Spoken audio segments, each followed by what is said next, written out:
Yo, MMO gang, as you guys can see, I've been invited onto this panel where we can talk about alternative investments. So this is peer-to-peer lending, cryptocurrencies, and gold. As you can see here, I've been invited with many other companies. So Zopa, which is a peer-to-peer lending platform. The CEO of Zopa will be there talking on the panel alongside with me, and the company has approved over £5 billion in personal loans. Now, the Royal Mint, which are the people that create your coins, the pound coins I use today, the head of marketing will be there alongside with me talking about investing in gold and whatnot. And finally, the co-founder and CEO of CoinCorner, which is one of the oldest UK Bitcoin exchanges. So if you want to learn more about investing in cryptocurrencies, check it out. The link will be down below on Eventbrite. It's around £10.99. It'll be around an hour and a half, so you can learn a lot from us. Check it out, man.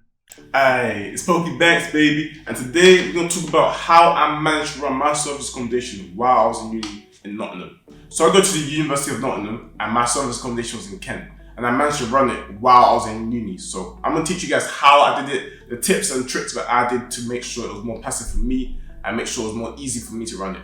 Now, service accommodation isn't really a passive business, you know.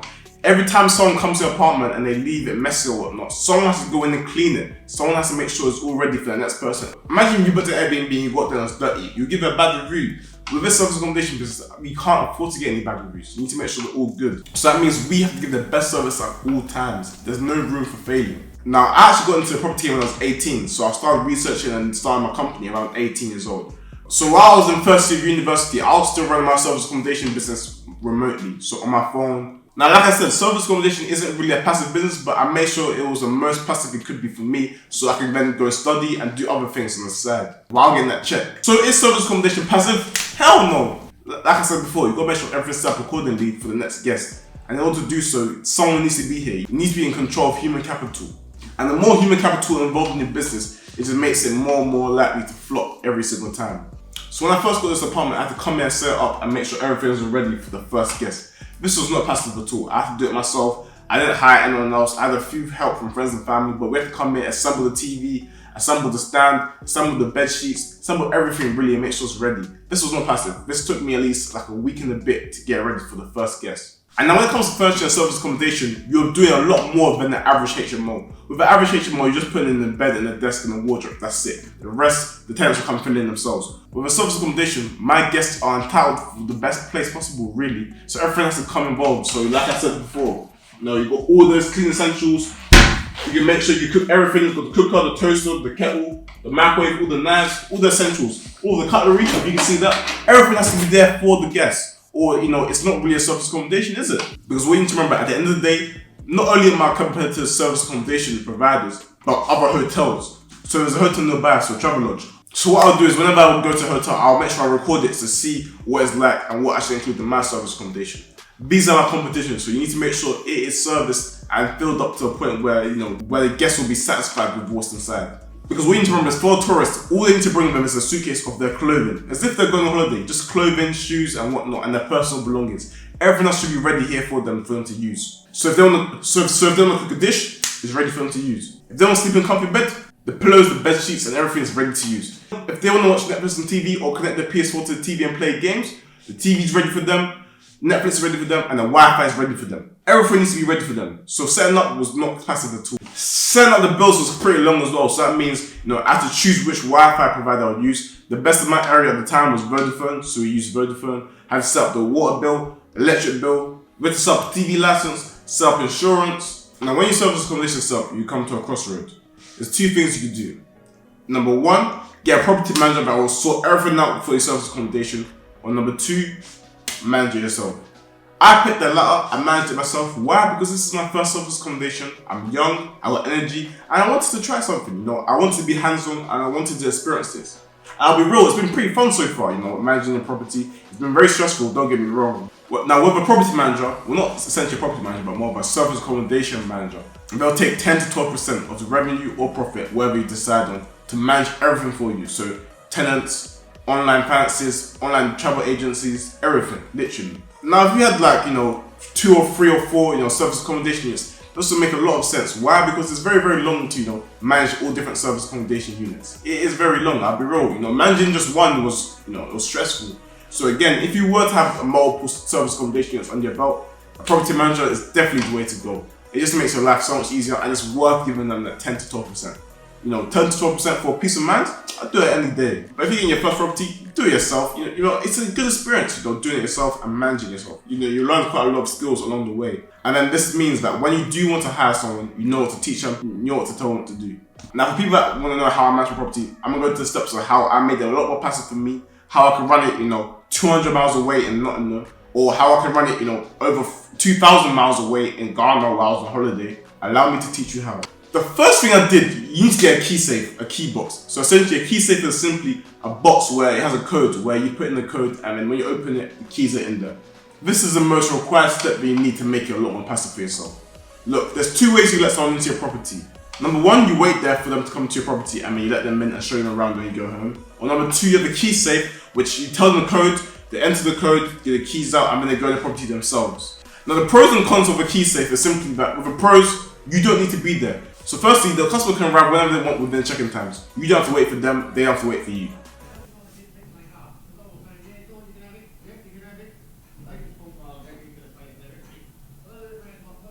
A lot of guests like to lie about their whereabouts, so they say they're like 5 minutes away, but in reality they're like 30 minutes away. So you're just waiting for them, wasted time. I don't have time for that. Furthermore, my cleaner offered that they'll check in any guests for £7, but personally I don't think it's worth it. That's a lot of money, it cuts into my profits. Having a key safe makes it very, very passive. They can come whenever you want. And I'll be real, I'll say about 80% of the guests, I don't even know what they look like. As in, they come use a key safe, they come to the property, they left it, they put the keys back in the key safe and then go home. I don't even know what they look like. My cleaner doesn't know what they look like, literally, simple, just like that. Now the cons of having a key safe are simply, you don't know who's coming to your apartment. They can tell you on Airbnb that they're only bringing 2 guests, but in reality they're throwing a party. And if you was there to check them in, you could have prevented that. Secondly, this is very, very slight, but there's a chance that your key safe can break or it can malfunction or just not work entirely. And this will be very, very problematic for getting your guests in. And furthermore, you can't put a key safe everywhere. Some apartment blocks will not allow you to. So you have to think outside the box, which I'll go into later. Now, essentially, where my service accommodation is, it's in an apartment block. Now, the block manager will not allow me to put a key safe on the entrance towards the property, as it makes it look a little bit ugly. So I have to think outside the box. What I did is that I proposed a deal with a local chip shop, and I asked them, you know what? How about I put my key safe inside your chip shop for £20 a month? So essentially, there's a chip shop nearby my service accommodation, literally a 1 minute, 2 minute walk. The guests will go to the chip shop near my accommodation, go in, put in the codes, get the keys, and then walk to the apartment and then enter. Again, with this property gave me to think outside the box, because without that, I don't know where I would have done my keys. I don't know how we got them in. Now, the second thing that I did to make my service accommodation journey a lot more passive is that, I had a 2-in-1 cleaner. Now, a 2-in-1 cleaner is simply a cleaner that cleans the property and takes care of the linen. So essentially, there's 2 things that need to be patterned when, cleaning your accommodation. Firstly, you actually just need to clean it and make sure it looks good for the next guest. That's obvious. The second thing is making sure you're cleaning the linen. So essentially, since my bed sheets are white, it will get dirty every single time anyway. So that means every person that comes in, they take up the bed sheets, switch it over for another one. So clean it, dry it, iron it, and everything. My cleaner does both of these. So she sorts out the linen, cleans it, trample dries it, washes it, and also cleans the property as well. So she does both of this. Personally, I can't do this myself because I'm all the way in Nottingham. I'm not here at the accommodation. You can't do this yourself, but again, this is so much time taken out of your day. Essentially, you can't make your property your job. This is not my job, this is a business. You need to make sure it's passive. You gotta delegate and make sure other people do this for you. Having that 2-in-1 cleaner did make things a lot more easy for me. My cleaner was literally my go-to. I had her on speed dial. She was the person I speak to every day in regards to the property. Literally, she was my eyes and my ears for me. So essentially, she'll come into the property, take pictures of any mess or damage to show me what it was like, and then she'll clean it and then send me pictures of what it looks like after it's cleaned, so I know that she's cleaned it. Some people, they'll literally have 2 companies, so one that just does the cleaning and then another company will come in and do the linen. I feel like when you have too much human capital within the property, it just makes things a lot more harder to manage and making sure it connects. Because I was thinking of, renting linen, but then, having people come drop off linen every time and then, make sure it's at the same time the cleaner comes in, it just wouldn't work out, man. It just would have been too hard. Now, number 3, which will help you a lot, I didn't have this, but I know this will help you a lot, is to have a handyman on call. Essentially, since it's a service accommodation, your guests are very, very entitled. They pay the premium to stay in your place, so if anything is a break, they have all of the right to call you up and ask you, what's going on? Can you come and fix this? If the tap breaks, come fix it. Leak, come fix it. Toilet broken, come fix it. Look, if you lived in a normal buy-to-let, then the landlord can give you a few days, it's not urgent, you go away. But if it's not urgent here, it's still urgent regardless, because again, they've paid for something. If it's not working, you gotta sort it out. If the Wi-Fi's not working, you gotta get it sorted out, literally. So having a handyman in the area that could come around and do that stuff will help you a lot in your journey. I didn't have a handyman. I had some friends that could help me, but I never had to use them anyway, so I was lucky. Now the fourth thing that I think you should consider is to simply have an instructions manual. An instructions manual is something that tells the guests everything they need to know about the property. So nearby restaurants, number to call them on, how to use the dishwasher, how to use the oven, how to use the washer, local amenities, local things to do in the area. Pretty much your instruction manual for the property, how to get in, whatever. This is what you need for tourists, because tourists that come from different countries, they don't know much about the area. And if you don't want someone calling you online every minute just asking you simple questions, get an instructions manual. This will answer literally everything for them, and then you have no contact with the customer. I would say about 50% of guests I actually never had to speak to, as in literally, they'll book the apartment, I'll send them the instructions to get the keys, they'll get the keys, come to the apartment, do whatever they have to do here, and then leave in the morning and put the keys back where it's supposed to be. I wouldn't have spoken to them at all. Whereas other customers have come here and then they've called me like plenty of times asking me simple questions like how to use a dishwasher, or how to use the oven, or what restaurants are nearby. If you're the instruction man, you will have to deal with these stuff, and these little phone calls add up, and it's just a waste of time when I have other things to do, like revising or working on other businesses. So having an instructions manual will help you a lot. Make sure you do that. The final thing that you should look into is having a channel manager. A channel manager is simply someone that manages your service accommodation and all of the online travel agencies. Now, when I started my service accommodation, I did it all myself. So the reason I did it all myself is because I wanted the hands-on experience, like I said before. I wanted to see how things were until then delegating it to someone else.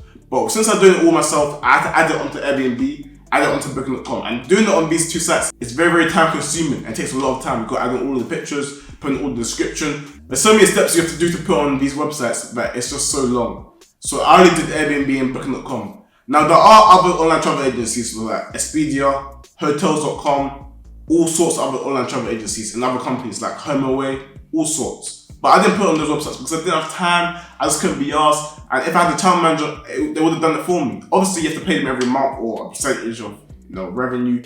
But again, this can help you because it gets you more and more bookings. So like for example with Expedia, when people are booking flights, you can book a flight and instead of a hotel, you can book it with an Airbnb and that connects it with it. But I never did this, but again, this will make your life a lot easier if you just give them the details and then they'll manage it all online for you.